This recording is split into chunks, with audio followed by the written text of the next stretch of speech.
Bonjour à tous, bienvenue dans ce journal de la mi-journée. Voici l'essentiel des titres à développer. Ratisser large pour améliorer la couverture vaccinale contre la rougeole au Bénin. L'heure est à la mobilisation sociale. L'initiative est portée par la Croix-Rouge béninoise.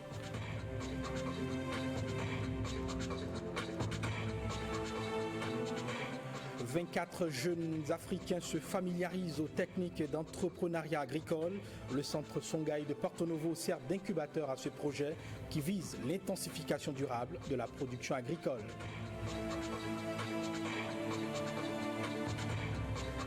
Et puis, des consultations médicales et des produits pharmaceutiques gratuits pour les populations de Goro à Tchaourou.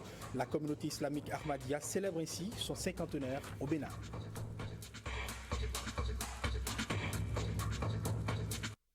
Voilà donc pour les titres. Bonjour et bienvenue. C'est une croisade qui est lancée contre la rougeole. Cette opération de mobilisation sociale dans les départements de l'Atlantique et du littoral lancée par la Croix-Rouge béninoise. Le but de l'action est d'améliorer la couverture vaccinale de la rougeole au Bénin. Cette activité de ratissage est soutenue par l'ambassade des États-Unis près le Bénin à travers la Croix-Rouge américaine. Bernard Djobé, Angela Pidja.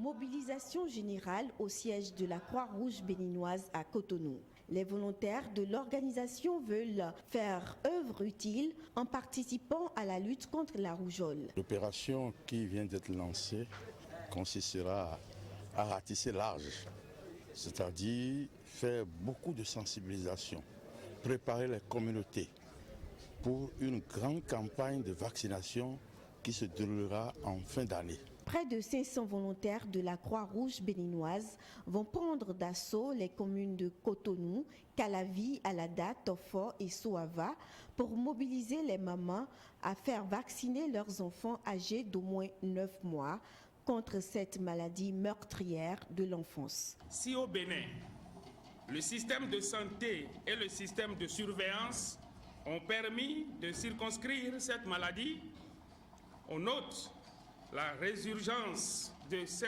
cas suspects.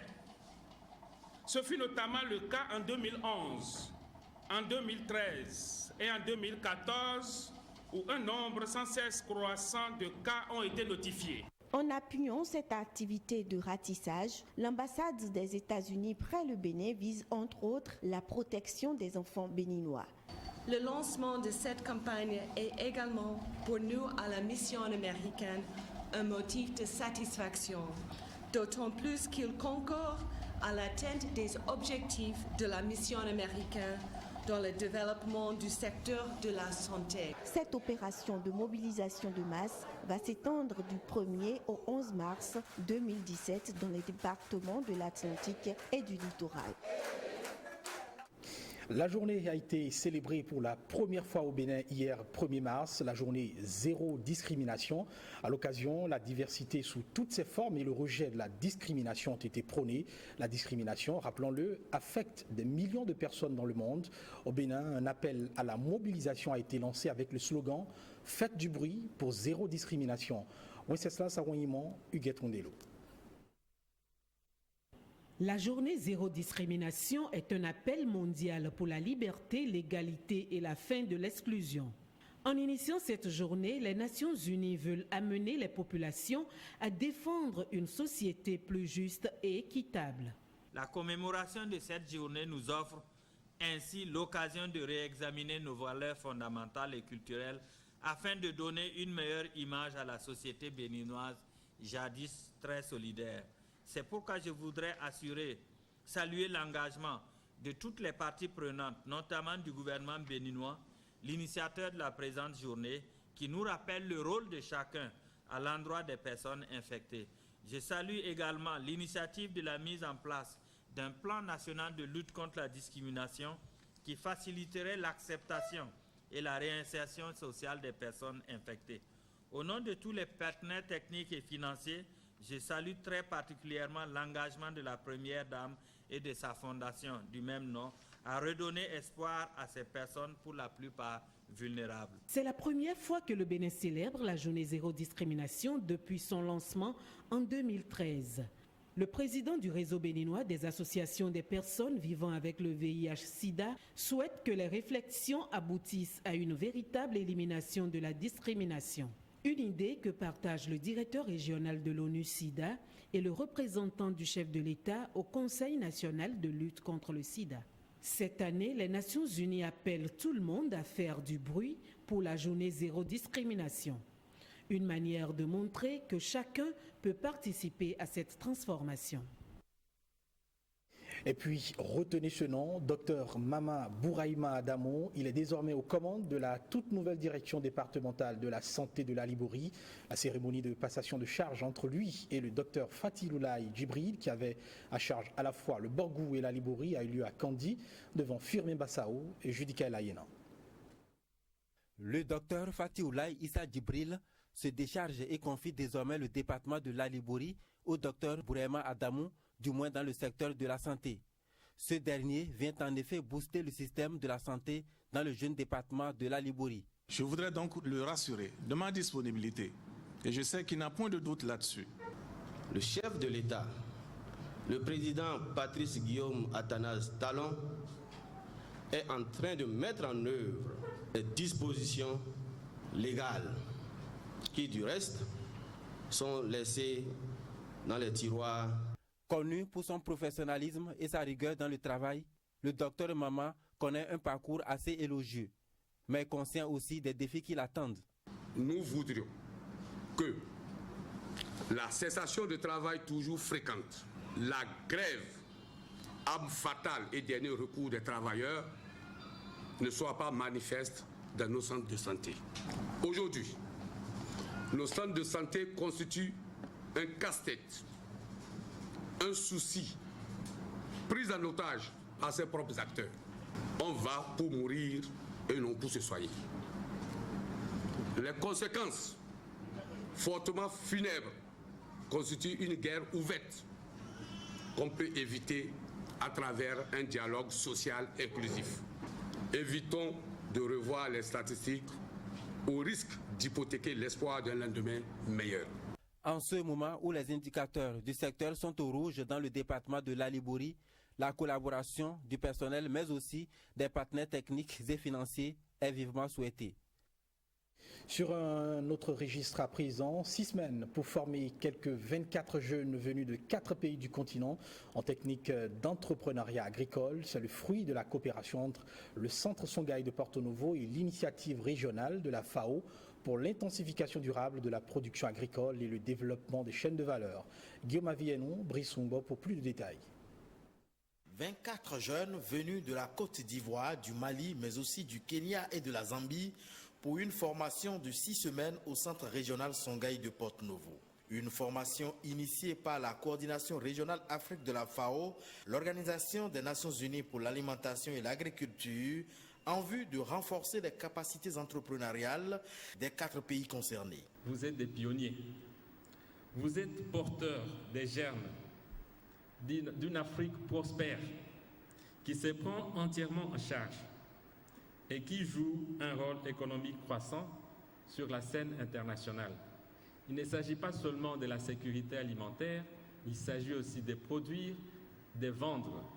La FAO et le Centre Songhai, son partenaire, veulent en effet outiller techniquement et moralement ceux qu'on considère déjà ici comme de futurs agrobusiness women ou agrobusinessmen. Le plus important, c'est vous. Ce n'est pas tout le monde. C'est seulement les gens qui ont cette capacité, qui sont dotés de connaissances, de savoir, de savoir-faire, de savoir-être. C'est ça le centre de cette formation. Pour les organisateurs de la présente formation, une fois retournés chez eux, ces stagiaires devraient constituer des références en matière de production agricole dans un contexte de dérèglement climatique. Des bureaux flambant neufs pour le chef de l'arrondissement de Toura et un logement pour le chef-poste du centre de santé de la même localité. C'est une œuvre du conseil communal de Banikwara qui vise à offrir de meilleures conditions de vie et de travail à ses administrés. Firmin Bassao et Olviga Mensan pour le point. Double événement en un seul. Un bureau d'arrondissement de Toura et un logement pour infirmiers. Une action du conseil communal qui vient soulager les peines des populations. Le conseil communal de Banikora construit le bureau d'arrondissement de Toura. C'est un bureau flambant neuf, un bureau moderne pour quand même créer de meilleures conditions de travail au chef d'arrondissement de Toura et également à tous les usagers du service public dans l'arrondissement de Toura. L'ancien bureau date des années 60. Depuis cette date-là, c'est dans ce bureau vétus qu'on travaillait. Aujourd'hui, nous avons un bureau tout neuf. Et de Samba Bureau, je ne crois pas qu'il puisse en exister quelque part dans le Borgou ou l'Albouri. Le bureau d'arrondissement, réalisé sur financement FADEC non affecté 2016, a coûté un peu plus de 30 millions de francs CFA et plus de 29 millions pour le logement infirmier. Accompagné ici, c'est très heureux et on souhaite que vraiment de bonnes initiatives, de telles initiatives soient prises au niveau de la mairie pour de très belles réalisations dans la commune. Ça va permettre de sédentariser l'infirmier, le major de ce centre-là.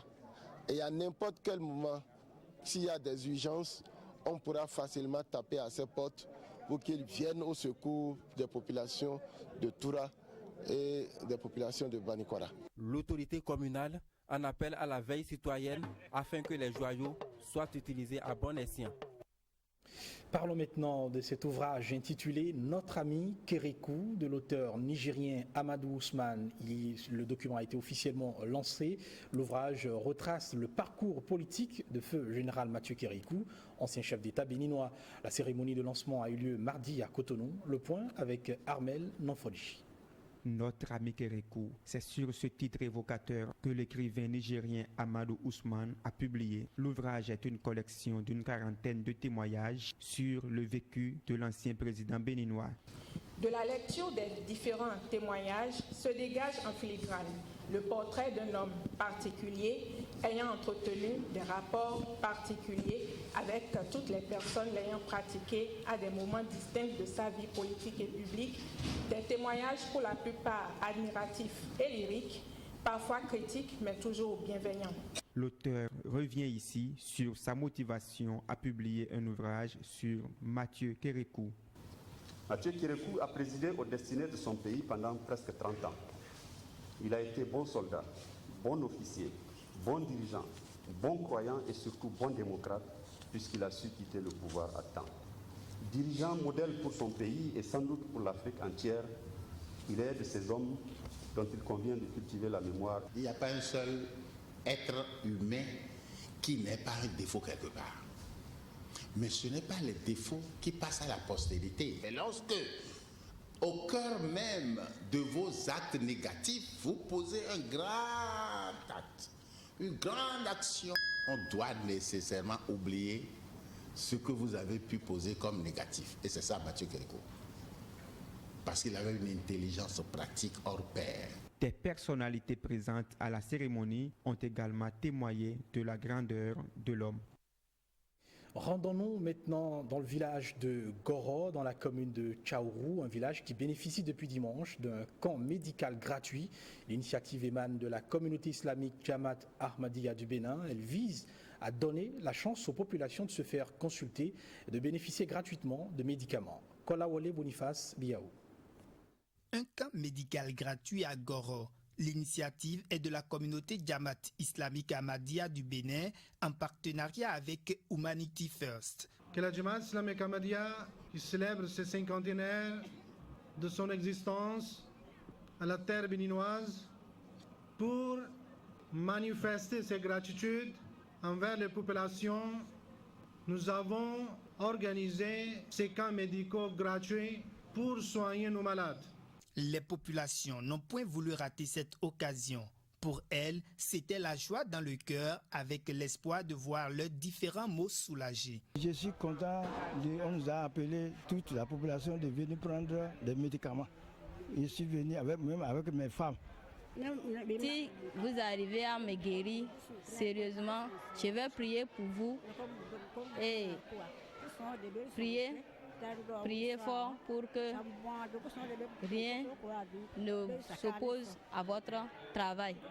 Pour les autorités communales, l'initiative vient à point nommé. La communauté amandia, les parents que vous voyez, ils souffrent vraiment des maux, mais par manque de moyens, ils n'arrivent même pas à aller aux soins.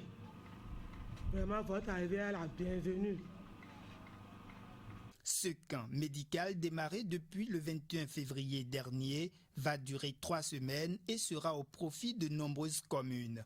Il est assuré par les médecins allemands assistés de Béninois. La filiale du groupe Canal+ célèbre ses 2 ans d'implantation au Bénin et à l'occasion de cet anniversaire, de bonnes surprises sont prévues pour les abonnés et surtout pour les femmes au cours de ce mois de mars, dit mois de la femme. Des précisions dans ce public reportage signé William Chouki. 24 mois déjà que la filiale du groupe Canal+ est installée au Bénin. 2 ans d'incursion dans les ménages à travers une gamme variée de programmes télévisuels bien achalandés. Les responsables présentent ici un bilan élogieux. Un bilan très positif. Depuis 2 ans, nous avons conduit des projets extrêmement ambitieux. Quand je suis arrivé ici il y a 2 ans, il y avait à peu près 50 000 abonnés Canal. Il y en a 3 fois plus aujourd'hui. Une bonne performance que Canal+ veut marquer d'un cachet spécial. Une performance atteinte grâce à l'équipe, mais aussi à cause d'une clientèle de plus en plus nombreuse.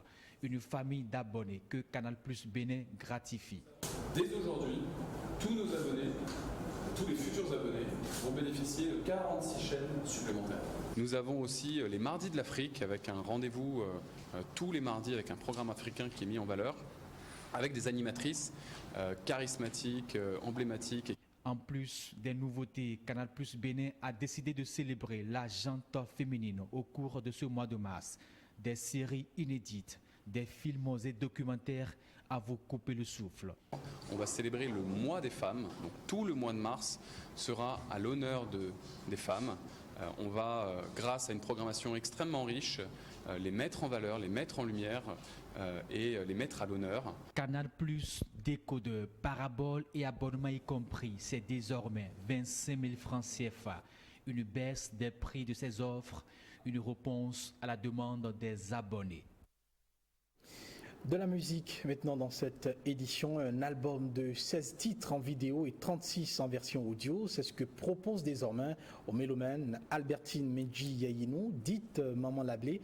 L'artiste a lancé son album, le tout premier de sa carrière musicale, en fin de semaine à Porto Novo. Reportage. Albertine Menji Yayinou, alias Maman Lablé, reçoit sur scène la bénédiction de ses proches à l'entame d'une soirée dédiée à sa production discographique. L'artiste lance officiellement en effet ses albums Betoda en version audio de 36 titres et vidéo de 16 titres. On y retrouve ce morceau d'Adjahoui, l'ex-icône du rythme traditionnel Mansé Gourou, chanté en duo avec Jean Adagweno.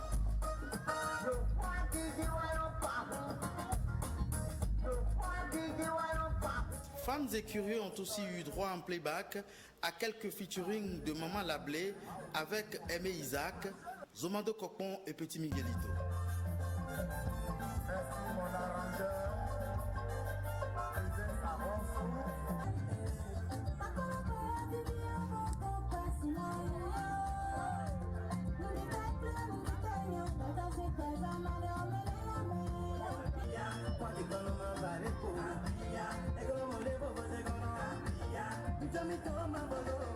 Venu à la musique par passion, Maman Lablé souhaite que les mélomanes béninois lui réservent un accueil chaleureux. Elle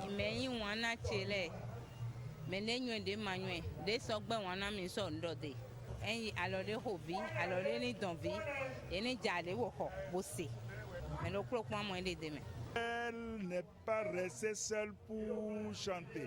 Elle a invité des talents que nous connaissons déjà et ça a fait que vraiment elle a été polyvalente.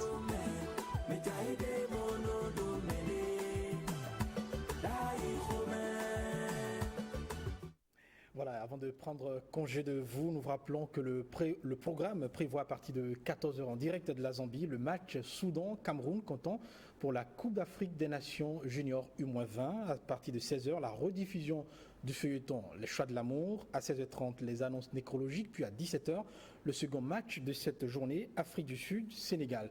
Merci de nous rester fidèles et bel après-midi à chacun et à tous.